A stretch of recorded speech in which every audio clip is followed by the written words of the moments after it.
The Tipping Point with Mike Tipton is brought to you by Dubby. What is Dubby? Dubby is a clean energy drink that is made to give you focus with no crash, jitters, or angst like those other energy drinks have. They also have no maltodextrin fillers and don't use artificial dyes. Dubby contains vitamins, amino acids, a nootropic, and 150 milligrams of caffeine. Dubby's products are made in the USA in an FDA-inspected facility that strictly adheres to GMP manufacturing guidelines. All of the flavors are unique and custom-made by Dubby, and you'll never taste our taste anywhere else. The best part about it is they're affordable. Dubby's drinks come out to about $1 per drink, much cheaper than Starbucks or any of those canned energy drinks. To learn more, visit w.gg.com/discount/MRTipton33 and place your order today. Use promo code MrTipton33 and save today. Dubby Energy, be better. What's going on, everybody? I want to tell you about my new friends over at Cleverman. Visit them online at becleverman.com. What they gave me was the energizing face and beard scrub along with the Cleverman face scrubber. And trust me when I say this, the energizing face and beard scrub smells amazing. Combining it with the face scrubber, making sure that your boy was looking as good and sexy as possible, opened up a whole different sensation in my face that I haven't ever felt before. I felt so clean, so fresh, and so clean, like Outcast said, and it helped me feel like I was ready for my day. Make sure you visit them online at becleverman.com and follow them on Instagram at clevermannyc. The link is up in my bio if you want to check out all the amazing products they have. Visit them online, becleverman.com.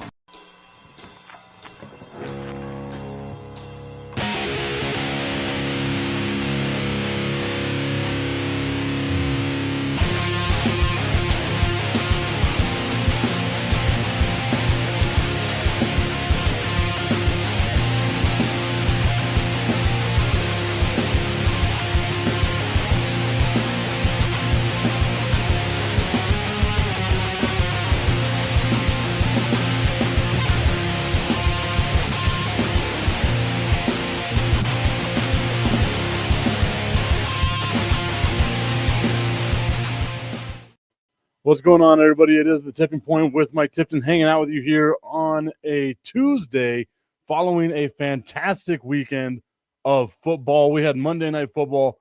I got to fix some of my stuff here. Someone went in, changed some of my settings on my thing, and now I got to try to get it all fixed up, but it's no big deal.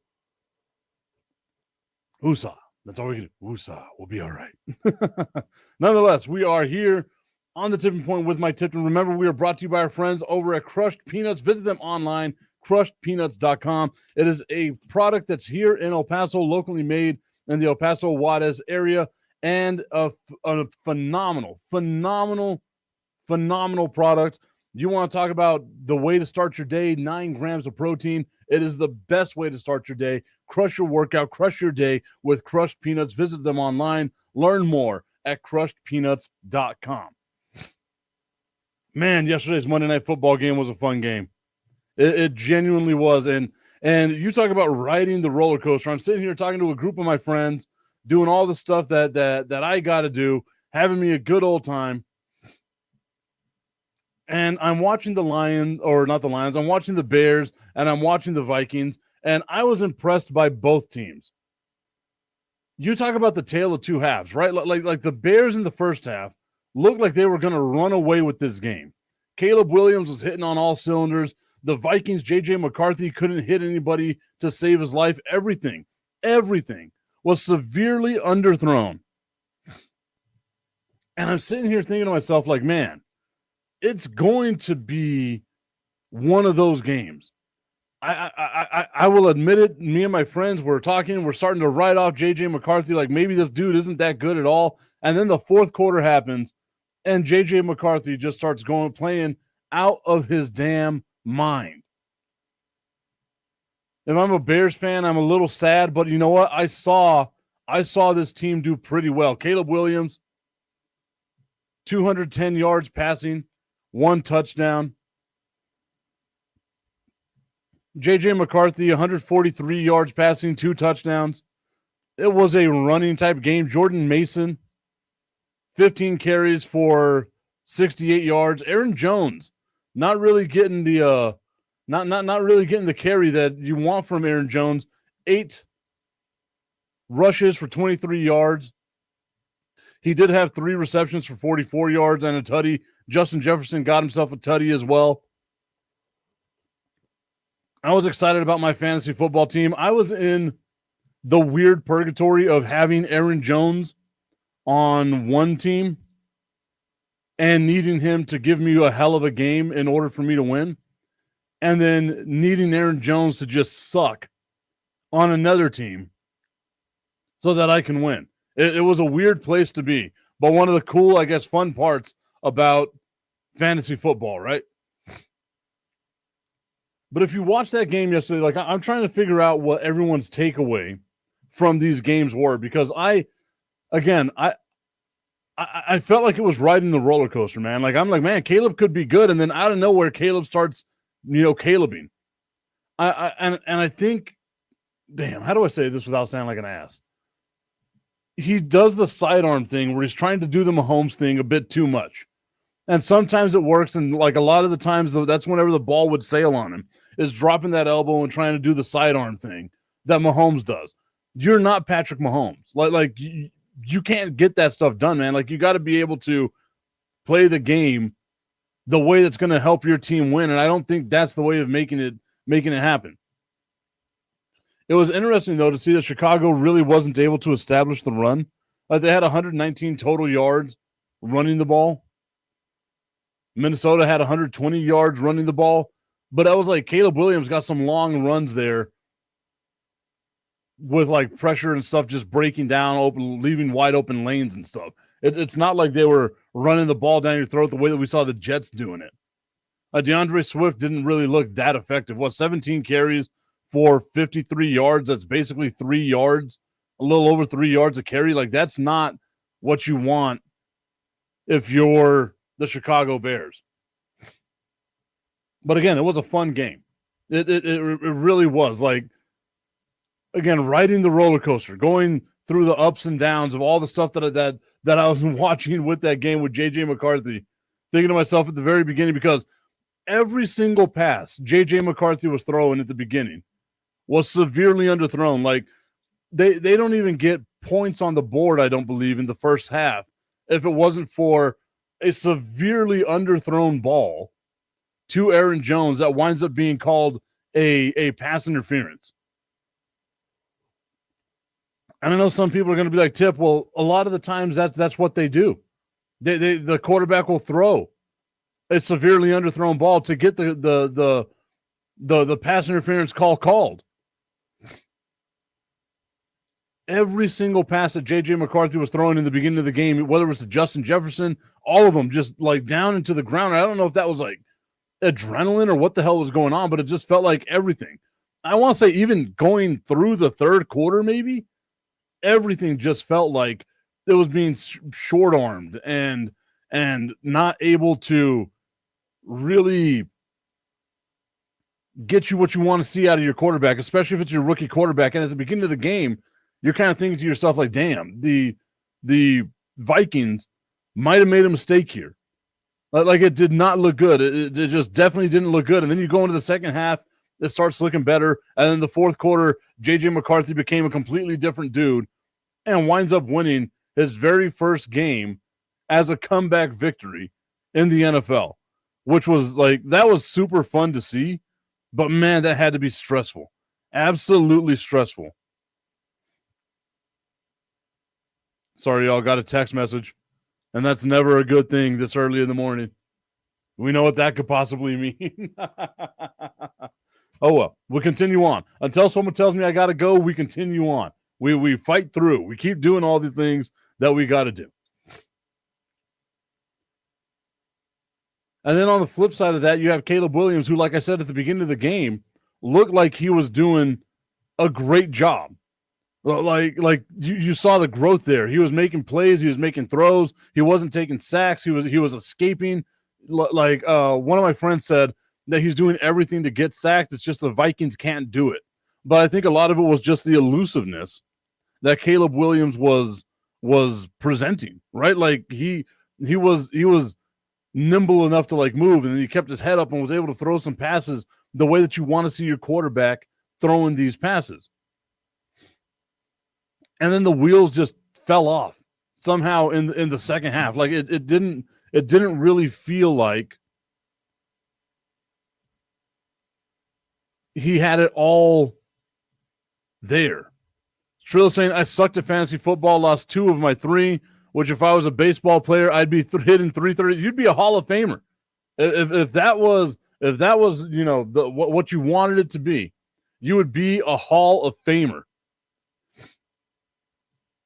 Augustine saying, ha, ha, ha, ha, ha, Bears fans, LOL. I do genuinely feel bad. I know the Crooked Commish might tune in a little bit later on in the show. He's a Bears fan, so we'll get some thoughts and opinions from him. But it just felt like, man, they had it, and then they just shit the bed. Well, there's no other way of saying it. Like they just shit the bed 100%. And it really makes you think like, okay, what more can they do? And I get it. It's early on in the game or early on in the season. And I say that a lot because I try not to be hyperbolic with a bunch of stuff. Augustine saying, but you have to see that JJ McCarthy is going to be good. I don't know, man. Like the first 3 quarters of this game were bad for him. Like objectively bad. And I get it. There was like weather and stuff like that, but like he was underthrowing everybody. And then like early on in the third quarter, he was airmailing everybody. It took an ungodly performance and just a collapse by the Bears defense for this game to go the way that it wound up going. Like it's too early in the season for me to be like, he's going to be really good or he's going to be really bad. Augustine saying, yep, the first 3, but the way he came back. So that's all it's going to be on is like if you have a great fourth quarter, like that's what really matters. I don't know, man. Like that's I would like to see before I say that he's going to be really good.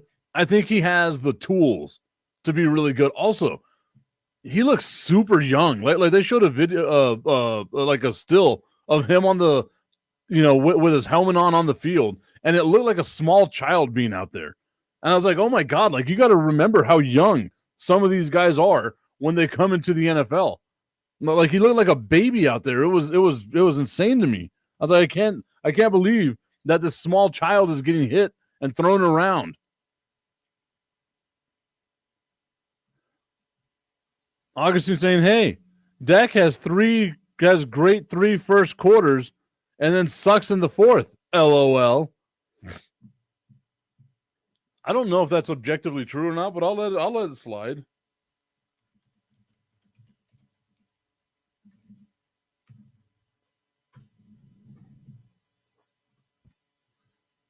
Let's see. I know I saw something here. Yeah, Tony Romo tied with Aaron Rodgers for the most fourth quarter comebacks. That's how you know Tony Romo was a really good quarterback. Able to get it done in the fourth quarter. Dak Prescott, surprisingly, more fourth quarter comebacks. I think he's active quarterbacks. He's like 7th on this list.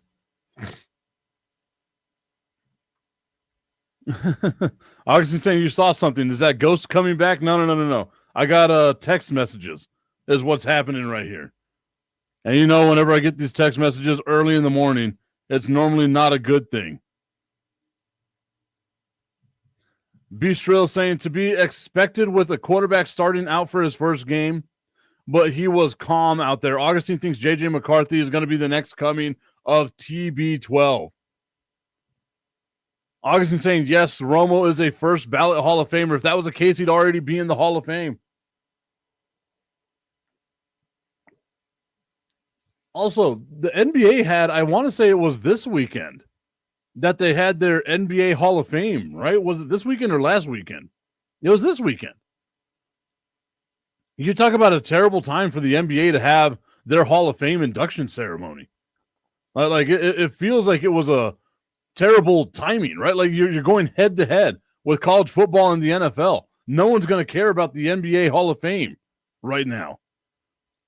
I think it was like Carmelo Anthony and a couple of other really good people that wound up being in the NBA Hall of Fame. Let's see what that is.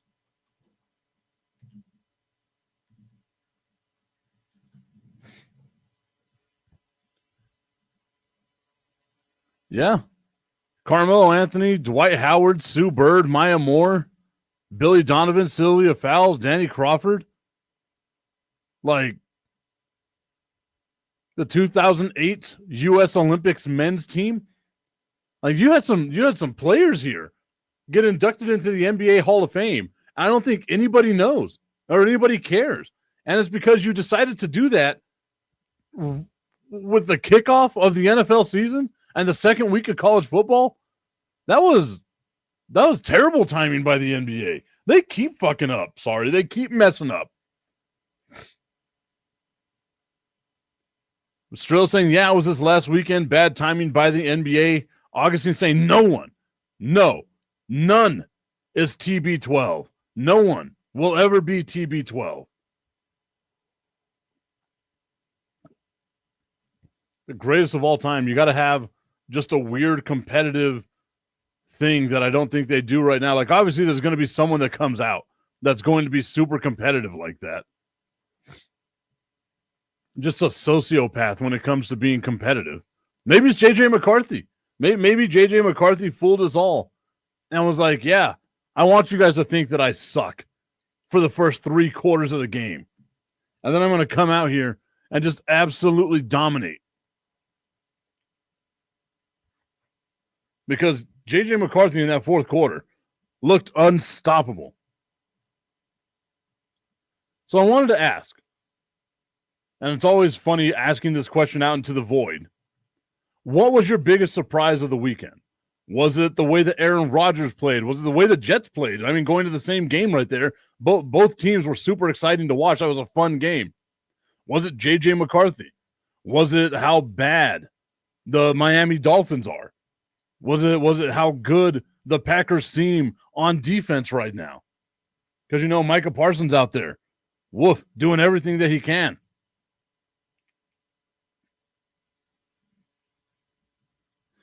Still saying, yeah, that would be a TB12 dick move.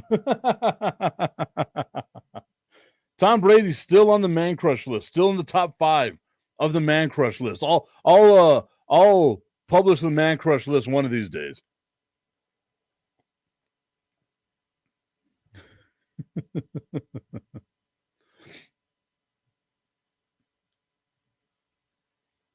News coming out of the NFL. The 49ers are saying that George Kittle could be out for a few weeks. Brock Purdy is iffy to start because he has a left shoulder injury and a toe injury, the more severe being the toe injury. And that is he might miss the game against the New Orleans Saints this weekend. If there's a game to miss, it would be against the New Orleans Saints, right? Because we all know they're not a good team. Just flatly, they're not a good team. Lost to the Arizona Cardinals. I don't have faith. I know B has faith in the Arizona Cardinals. I've got no faith in the Arizona Cardinals. And they beat the New Orleans Saints. Coach Kyle Shanahan said on Monday that Kittle will sit out, quote, a few weeks, end quote, because of the right hamstring injury that he suffered in Sunday's 17-13 win against the Seattle Seahawks. Though that announcement was expected given Kittle sat out most of the game because of the injury, Shanahan added that Brock Purdy has a left shoulder and toe injuries, with the more serious one being the toe. The ailments are serious enough that the Niners don't know yet if Purdy will be available in Sunday versus New Orleans or on Sunday versus New Orleans. And then I got thinking about this. What if the 49ers are doing the Bill Belichick thing? Because let's not forget, like there was a calf strain to Christian McCaffrey that might sit him out for week 1. and then he plays the entire game on Sunday. Maybe they're just putting people out there. Like get off our scent. We got to do this thing. Lying about injuries. Strill saying the 49ers are not any better than the Saints without Kittle and Purdy. I agree with that 1,000,000%. It feels like they would be in all kinds of trouble without Kittle and Purdy. I mean, you're in trouble without either one because you would have Mac Jones as your starting quarterback, and we've seen Mac Jones can find a way to lose to anybody, to every team that's out there. Mac Jones will find a way to lose. If I'm opposing defenses, I'm doing the Greg Roman thing. I'm putting a bounty on Brock Purdy just so I can get to Mac Jones.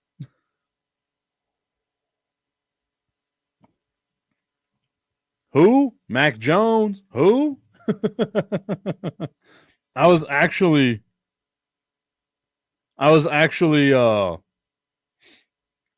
listening to that song a little earlier today as I was walking home. I decided I wasn't going to listen to sports radio today because I kind of figured that it might just be, Cowboys heavy, or we're going to overreact to J.J. McCarthy. We're going to overreact to, oh my God, Ben Johnson, it doesn't look good in Chicago. Look how they lost that game. Now all of a sudden we don't trust Ben Johnson whatsoever. Augustin saying Mac Jones wasn't half bad, just in a very poor team. I don't know, man. That's like saying Blake Bortles wasn't that bad, but he was on a bad team. Like, I know you got to play the hand you were dealt, but it doesn't look like it was a good hand dealt to Mac Jones, and it doesn't look like he would know what to do if he was dealt a good hand to begin with, right? It's kind of like the Tua thing.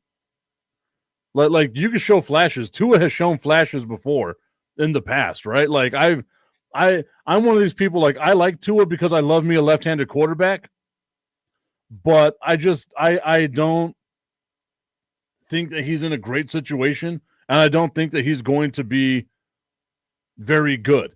You know what I mean? And I know that that's maybe if he gets a change of scenery, kind of like what we were talking about earlier this season with Trevor Lawrence, right? Maybe Trevor Lawrence gets a change of scenery. Things will change up for him because Jacksonville isn't the place that you want to be to, for your career to thrive. You don't think it's going to thrive in Jacksonville. Augustine saying J.J. McCarthy is going to be good. He was on a college team that expected results and delivered. He will be good in the pros too. Well, that college team that J.J. McCarthy was on that he delivered with, he only had to throw the ball 10 times a game. Like let's not make it seem as if that Michigan team wasn't stacked top to bottom. Yes, the Vikings are stacked on offense, but again, it took a miracle and a collapse for you to beat the Bears. Like that's not something that I would necessarily try to hang my hat on. August or Bistro saying, shake my head, Tyreek Hill in trouble again with domestic violence and with his estranged wife. I feel like we get something with Tyreek Hill every single year, don't we? Like there's always something with this dude. Like he's got something going on, and it's just like, come on, dude. Let's get it together. Let's get this all fixed. So that way we don't have to worry about any of the dumb crap that's going on here. And that was the thing, right? Like Tua and them said at the beginning of the season for the Miami Dolphins, because Tyreek Hill was a captain of the team last year. He wasn't voted a captain this year. That he needed to prove himself to the team, that he was all in on the team, because let's not forget, last year, whenever the season ends for the Miami Dolphins, he goes on a just tirade, talking about how he wants to be out of Miami. It's time to leave. He doesn't like the fact that he missed the playoffs for the first time in his career, blah, blah, blah, blah, blah, blah, right? All the stuff that Tyreek Hill is known for doing. And the team's like, you have pressure on you to prove to us that you can be the guy again, that we can trust you. And now again, it just seems like every year, Tyreek Hill is just always constantly in some sort of trouble. Augustine saying Tyreek Hill needs better friends. I will say that is the truth. He needs better people around him. Maybe he needs a Ippei Matsuhara as well. Bistrillo making a good point, makes that Lions-Bears game a little more hype, right? Like, a little more. People are going to be looking at that game, saying to themselves, you know what? This might be a game worth watching. But I've said it all offseason. I think the NFC North is going to be so much fun to watch because I think you have objectively 4 teams that are going to be good. I don't think you can say, let me rephrase that. I don't think you can say that, like, there is a bottom dweller in that team. Like, you could say it's maybe Chicago, but Chicago is going to be a lot better this year than they were last year. But I truly believe that. I think the Ben Johnson thing, Chicago doing what they did to address their team needs, another year Caleb Williams growing. Like, we saw growth in the first couple of quarters. It's just it felt like the wheels fell off for the Bears as an entire team. So it does make, like, I think every game in the NFC North is going to be a fun game to watch, especially like those divisional games. Augustine saying that Tyreek is going to the Steelers. Is that really a thing? I've got to look that up. Because that would be wild. Yeah, I'm seeing it right now, but I mean, that's a Pennsylvania thing.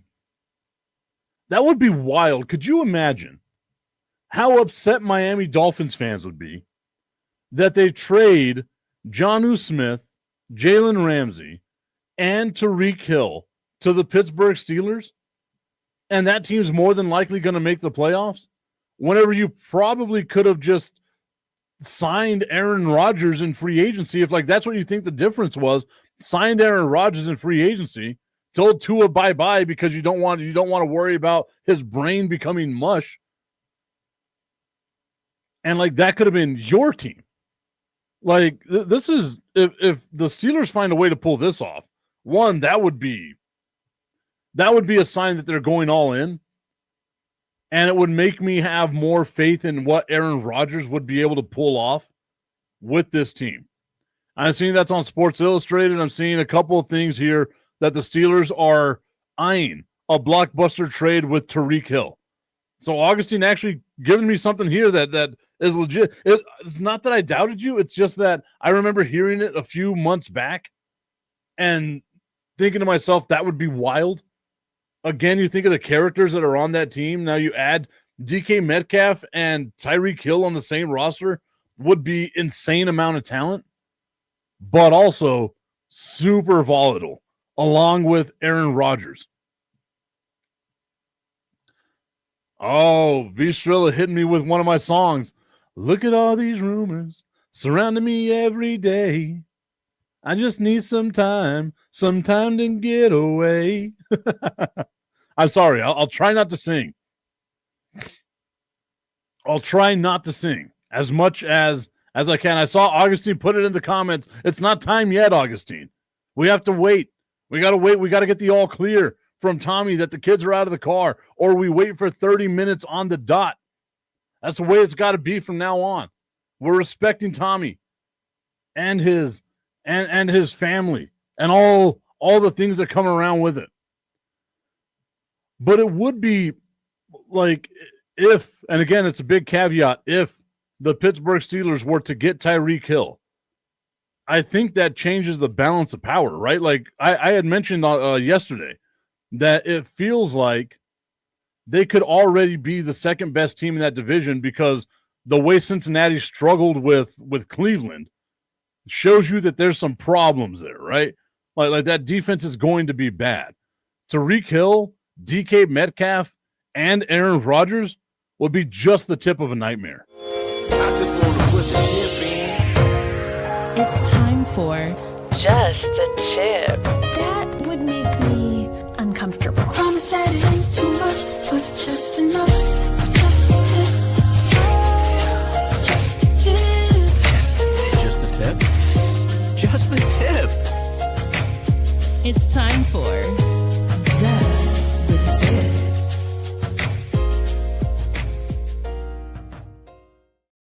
Just the Tip is brought to you by our friends over at www.myhappynuts.com. We spoke about this before in the past. If you got more bush than you got meat, then you need to make sure you go to www.myhappynuts.com. Get that new Lawnmower 2.0, a smoother glide, a stronger blade to make sure that you are looking as good as you possibly can down there, because optically you'll give yourself another 2 to 3 inches. And I know for a lot of you guys, that's going to be an amazing amount of inches, right? They'll double you up in size, Augustine. So go over to www.myhappynuts.com, use promo code Mike Tipton at checkout, and save on all of your male grooming needs. Tommy Cananto letting us know that we are good.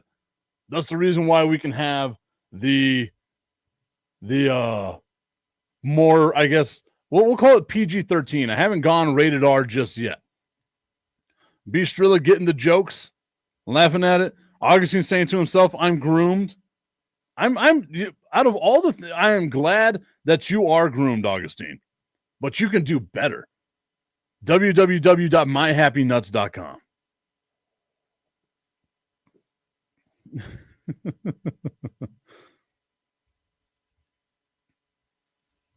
Colorado, the University of Colorado looks like they're already ready to make some changes at quarterback. I got to see. I didn't even see what happened with the University of Colorado. Let's see what happened there. Did they win or lose this week?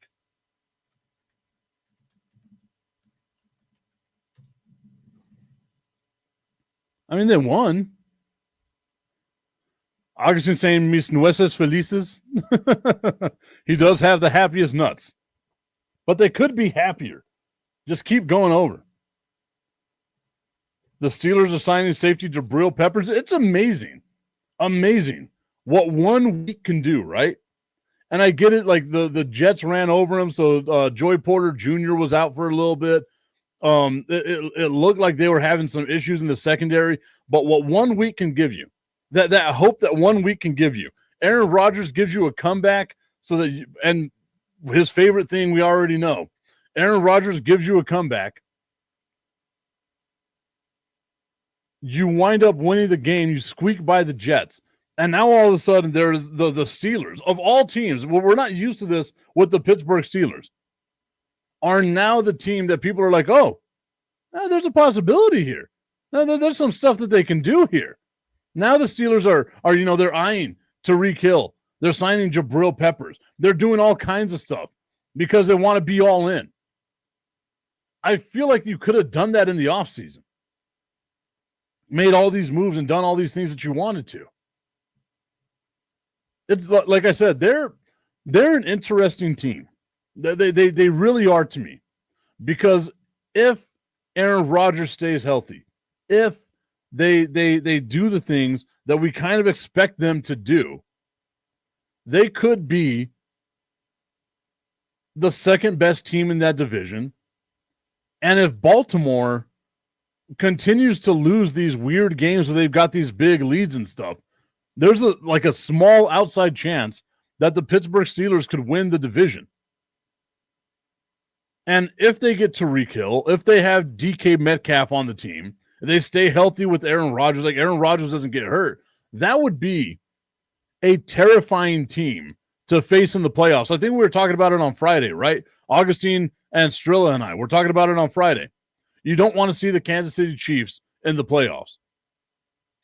I think you wouldn't want to see a healthy Pittsburgh Steelers team in the playoffs either, right? Especially with Aaron Rodgers there. You gotta remember these old dudes.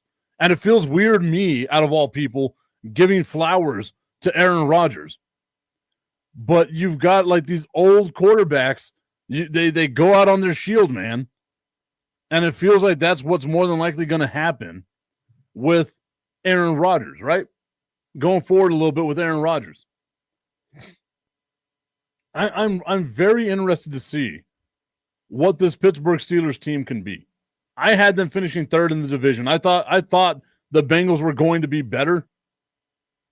The thing that terrifies me about the Bengals, I think the Bengals can put up points on anybody. They didn't really show that against the Cleveland Browns, which was kind of scary. But I feel like they can put up points with anybody if they start clicking on all cylinders. But that defense is going to allow for every single game to be a shootout. And the Bengals have the weapons for you to not want to go head-to-head with them in a shootout.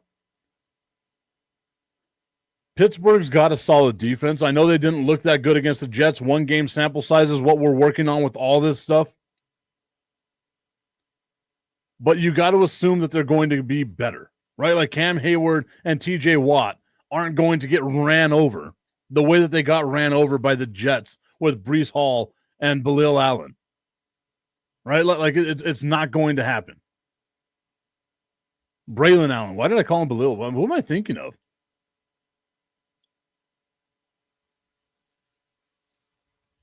I know there's another guy that used to be a running back for the Jets whose first name was Bilal.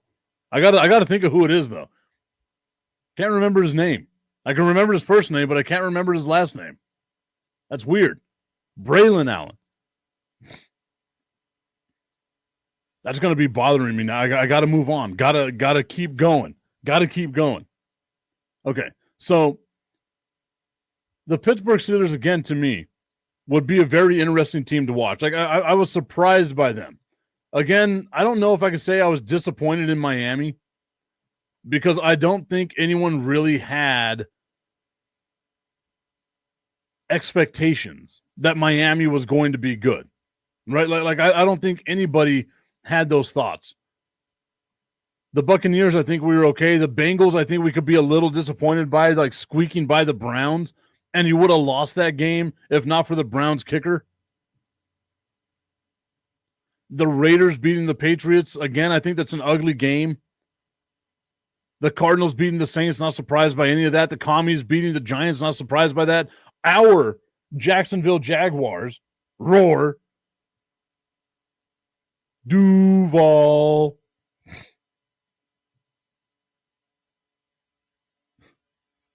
I always laugh that, like, I guess, I'm the only one who's all in on this. I hope everyone else is as all in on the Jaguars as I am. We want a Jaguars-Cowboys Super Bowl, baby. That's what we want. The Jaguars beating the Panthers, 2 bad teams going up against each other. You already know how I feel. I don't think the Panthers are going to be a very good team this year. My apologies, Sonia. If you're watching, you're somewhere out there. I'm sure this will get back to you. I don't think they're going to be a good team. The Broncos beating the Titans, we kind of expected the Broncos to be better. The 49ers beating the Seahawks, a little surprising there because I thought Seattle would be a little bit better, but again, I'm not too terrified of it.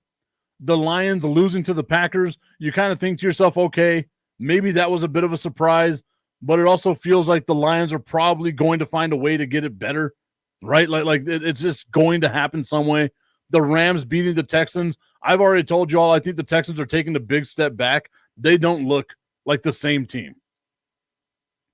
The Ravens losing to the Bills, a great game, but I think we all could have been like, okay, yeah, I see Josh Allen and the Bills being a really good team, and they're at home, right? And then the Vikings and the Bears. I don't think there's a whole lot of surprises out there other than the Pittsburgh Steelers. Like Dallas losing to Philadelphia, we kind of expected that to happen. I hope you were like me and you bet against the spread. You would have made some money betting for the Dallas Cowboys to cover. The Chargers beating the Chiefs, are we really surprised by that? The Chiefs' defense probably needs to get a little better, but I don't think there's any surprises other than what we saw out of the NFC North, right? Which is the Pittsburgh Steelers and then the Bengals not having enough firepower to really make you think that, they're a team of world beaters. And I've got to think about that game. Like, was that game really these things? I'm looking at highlights from that game. I want to see if weather was involved or just anything of that nature, because it feels like Cincinnati. No, it looks like it was sunny, right? Like, again, it was a sunny game.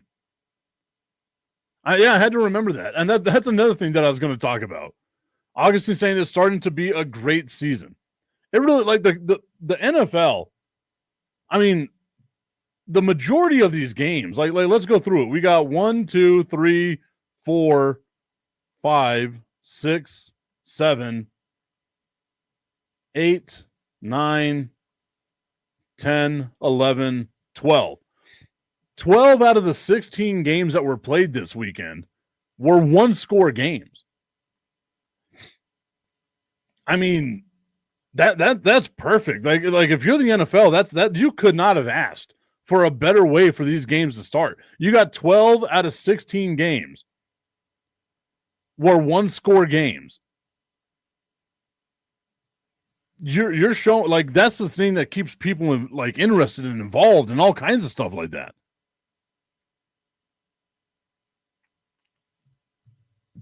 It's it is really shaping up to be a really good season. Like, I think there's a lot of parity, which is why I think Vegas has most over-unders at 8.5. Because I think Vegas is even like, we don't know who the really good teams are or who the really bad teams are, right? And like, you look at it this way, you could have said the Ravens could be the best team in the NFL. But then you saw a lot of chinks in that armor. That defense not nearly as good as what you thought that Ravens defense would be. The Bills, if they like how often are you going to be able to come back from being 15 points down if you're the Buffalo Bills? And I think we saw all of the teams here have some sort of questions, right? Like even the Eagles, the defending Super Bowl champion. Whenever you look at the way that they played the Dallas Cowboys, you're like, man, the fact that the Cowboys stuck around. I know there's no such thing as moral victories in the NFL, but the Eagles being at home, unveiling the banner, getting their Super Bowl ring, all that stuff should have, for all intents and purposes, dominated the Dallas Cowboys. And they didn't. The Chargers and the Chiefs, again, that was a close game, and it felt like if Justin Herbert doesn't get 19 yards running the ball, which is just weird to see Justin Herbert running the ball. We saw a lot of quarterbacks running this weekend too. If Justin Herbert doesn't get those 19 yards and seal the game that way, we're Patrick Mahomes gets the ball back with a minute and a half left. You've got faith that Patrick Mahomes can lead a comeback because we've seen it happen a million times. Hell, I had the list up here of most comeback victories in NFL history, and Patrick Mahomes is tied number 37 right now with 19 come-from-behind victories, trailing only Joe Flacco, Aaron Rodgers, Andy Dalton, Kirk Cousins, Russell Wilson, and Matt Stafford. All those players have played an insane amount of time longer than Patrick Mahomes. Like, he's already got more than Jared Goff. He's got more than Dak Prescott and Josh Allen. I can't believe Jimmy Garoppolo's on this list. Holy shit. Jimmy Garoppolo has 13 fourth-quarter comebacks. I think the more surprising thing here is that Jimmy Garoppolo is still considered active. What? I think I might have found myself in a rabbit hole, guys. I'm sorry. Where the hell is Jimmy Garoppolo playing?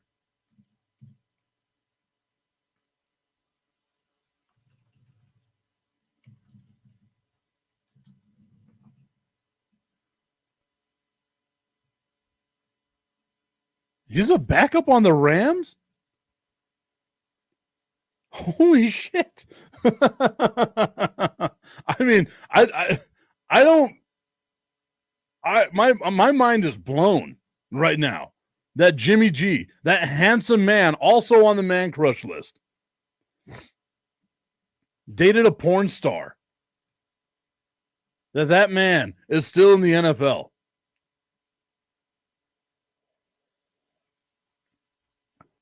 That made me insanely happy. I don't know why, but it made me insanely happy to know that Jimmy Garoppolo is still in the NFL somehow and is on this list of quarterbacks with the most comeback victories in NFL history. He's ranked number 91 right now, tied with Ryan Fitzpatrick. He's got some of that Fitz magic, tied with Roger Staubach and Steve Young. It's wild. Some of the names that I'm seeing on this list that are still active quarterbacks make me happy. Marcus Mariota, Carson Wentz. We knew Jameis Winston was on here. Jameis Winston only having 10 feels wrong. Tua has 8. Gardner Minshew has 7. Joe Burrow only has 6 come from behind victories, tied with Sam Darnold.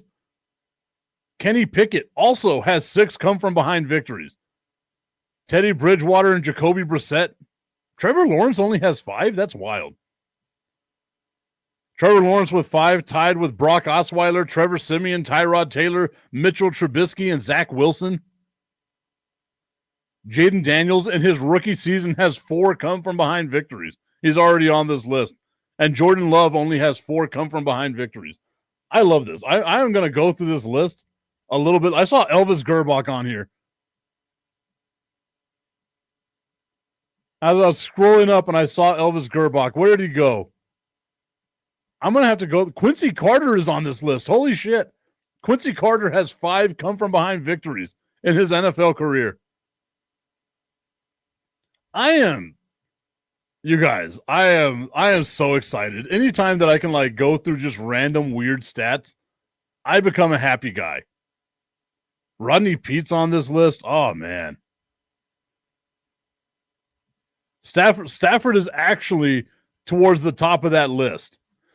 And I was thinking about it, right? And you know what? I haven't given him the love and the respect that he deserves because Matt Stafford got 60,000 yards this weekend. Became what, the 10th quarterback, I believe, to get 60,000 yards. The dude is a certified Hall of Famer, right? Like we can talk about that. Like what he did in Detroit, how important he was to that franchise. Like he's a really great quarterback. B. Shrill saying, speaking of the Rams, how about that Stafford guy played 17 straight opening day games and the 10th quarterback in NFL history with more than 60,000 yards in passing. Matt Stafford is actually tied for number 4 on the all-time comeback list at number with 38 comebacks for his career. Ahead of Drew Brees, Johnny Unitas, Dan Marino, Russell Wilson, who I'm surprised is on this list, John Elway, Phillip Rivers, who always felt like he was coming from behind. Derek Carr? Derek Carr has 28 come from behind victories? This is a wild list. I love this list. I got to see who the company is.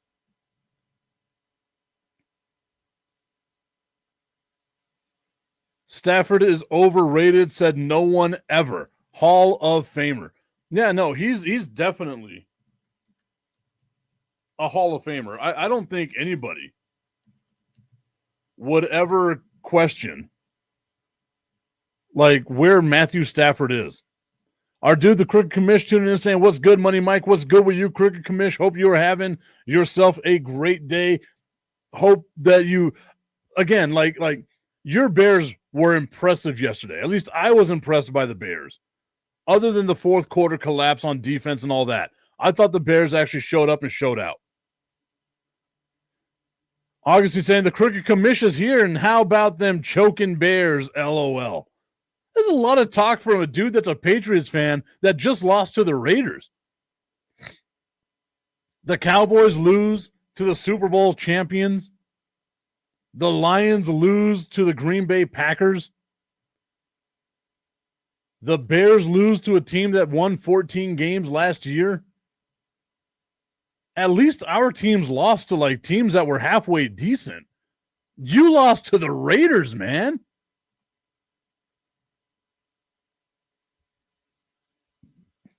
Crooked Commissioner, I had to call out today, sick to my stomach, how we effed that game up. I will say, look, I guess, and I don't know if like I'm this guy actually. Like maybe I'm the half glass full kind of guy. Optimistic tip, right? That's what people call me. Tiptomistic. Optimistic tip. I think you take away a lot of positives from that game. Like obviously the fourth quarter, you wish you can have it back. But the first 3.5 quarters of that game were really good for the Chicago Bears, right? Like selfishly, I'd like to see the Bears work in Luther Burden a little more. I'd be happy with that.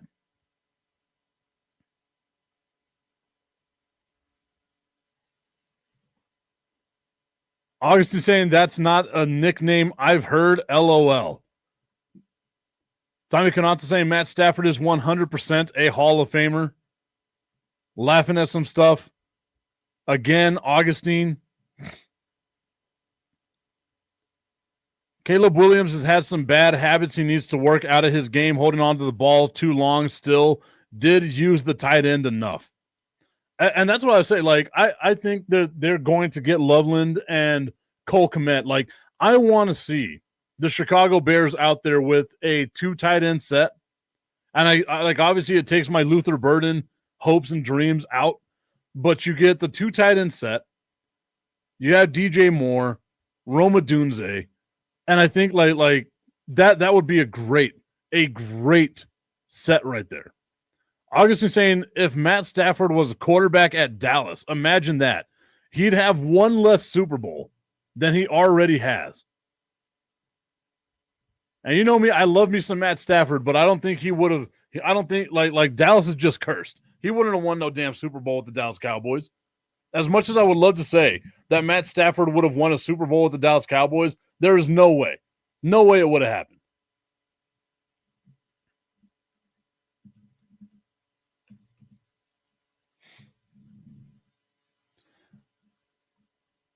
I am going to the all-time passing yards list. Didn't use the tight end enough. I know what you're saying. They only threw them 4 times in this game, and that's what I'm saying. Like, I'd like to see them go with the 2 tight end set because I'm a fan. Like, I love me some Cole Kmet. I don't understand, but like he seems to catch everything. So for me, like, you got to use a little Cole Kmet. Matthew Stafford joins Dan Marino, Matt Ryan, Aaron Rodgers, Phillip Rivers, Ben Roethlisberger, Brett Favre, Peyton Manning, Drew Brees, and Tom Brady as the only quarterbacks to have thrown for 60,000 yards. Augustine saying Tip likes tight ends. Good. Who doesn't? Who doesn't love a tight end? Come on now.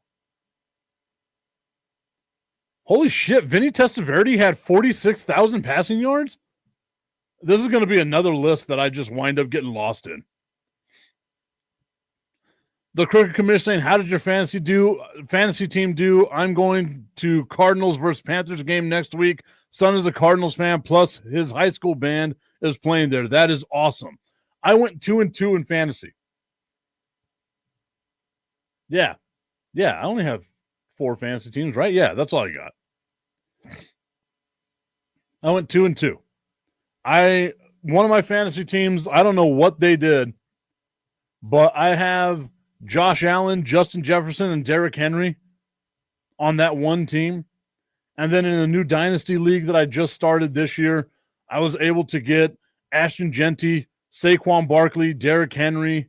Like that team is going to get better as they get older. Beastrilla coming back at me after I said that he wouldn't have won. Matt Stafford wouldn't have won a Super Bowl for the Dallas Cowboys. And I'm not sure that Tip Stafford is from Texas. I know 100%. I always wanted Matt Stafford to be a Dallas Cowboy. That's maybe one of the 2 quarterbacks I would have taken over Tony Romo. Augustine saying Vinny Testaverde was really good. Like, I know Vinny Testaverde was really good, but he played on 7 teams, man. Tommy Cadonzo went 5-2 this week in fantasy football. Look at him. Just swinging that big dick fantasy football or big fantasy football dick around.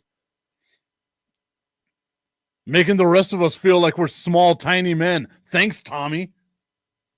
Hope you're happy with yourself, guy. Ah, relax, guy. I want to see where Matt Stafford ranks amongst the all-time quarterback touchdown rankings.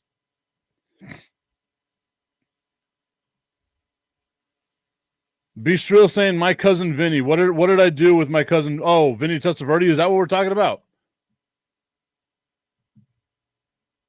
Where is Matt Stafford? And he's 10th all-time in yards and 10th all-time in touchdowns. He's got 378 touchdowns. It's safe to say that he's more than likely going to pass Matt Ryan on this list. So he'll be number 9 later on this season. He throws 30 more touchdowns this year. He'll be tied with Ben Roethlisberger. Like, I mean, it's Matt Stafford, like, that's a Hall of Fame career, right? Like, I know people are going to hold the Detroit years against him, but he's had one hell of a career. Certified, 100% a Hall of Famer. I don't even know if there's a knock. Like, is there a knock that you can put on Matt Stafford? The Cricket Commission saying your boy Aaron Jones continues to be a bear killer with that TD catch to give the Vikings the lead. No, I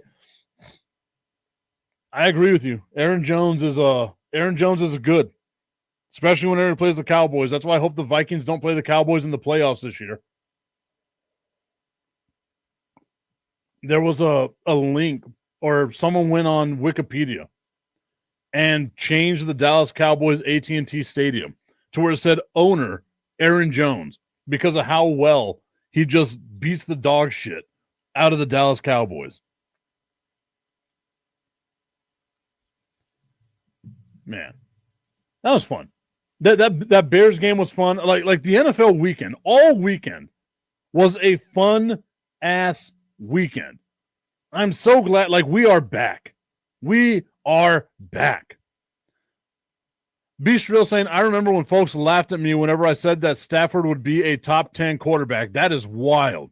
That is wild to think that.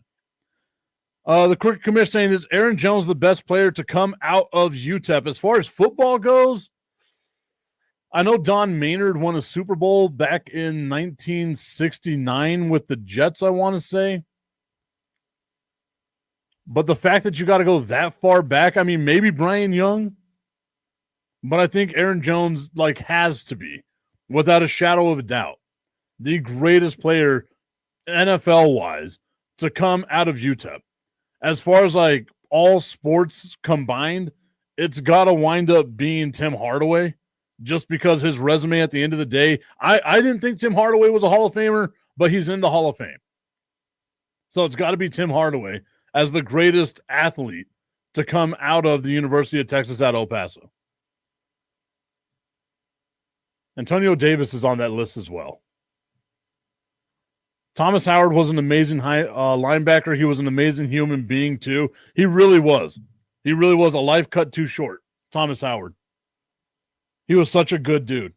Johnny Lee Higgins, like, the UTEP Miners have had some really good players come out of UTEP. For a bottom-dwelling Division I football team, they've really had some good players come out of, like go into the NFL. Tim Hardaway is a Chicago guy. We had him on the show before. I love that. No, Tim Hardaway's a good dude. I've had Tim Hardaway on the show before as well. I've got his phone number. Like, he's a good dude. I try not to bring him on as much, though.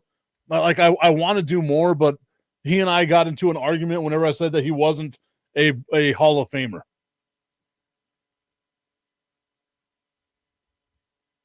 Oh, okay. Okay.